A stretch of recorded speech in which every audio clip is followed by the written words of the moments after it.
आपण पाहत आहात भारतीय जनमत, आपला चॅनल। नमस्कार, मी मानसी धामणसकर। आपण पाहत आहात भारतीय जनमत न्यूज। पाहुयात आजच्या ठळक घडामोडी। कावड यात्रेच्या मार्गावरील मशीद आणि मजार पांढऱ्या पडद्याने झाकले गेले होते। जिल्हा प्रशासनाला याची माहिती मिळताच त्यांनी सायंकाळपर्यंत सर्व पडदे काढून टाकण्याचे निर्देश दिले। तसेच आम्ही अशा प्रकारे कोणतेही निर्देश दिले नव्हते असंही त्यांनी स्पष्ट केलं आहे।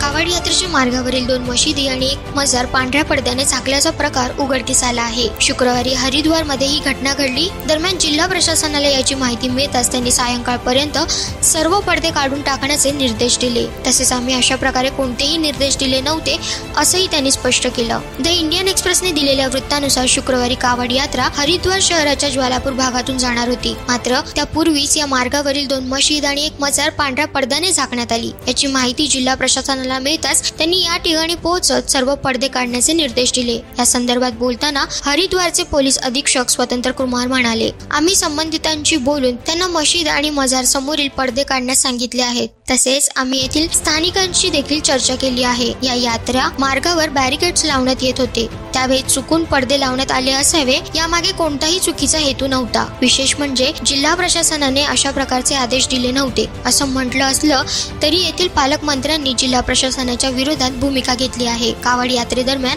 कोणताही अनुचित प्रकार घडू नये, तसेच यात्रा सुखरूप पार पडावी म्हणून अशा प्रकारे मशीद आणि मजारासमोर पडदे लावण्यात आले होते। यामागे कोणतेही दंगे भडकवण्याचा उद्देश नव्हता अशी प्रतिक्रिया येथील पालकमंत्री सत्यपाल महाराज यांनी दिली आहे।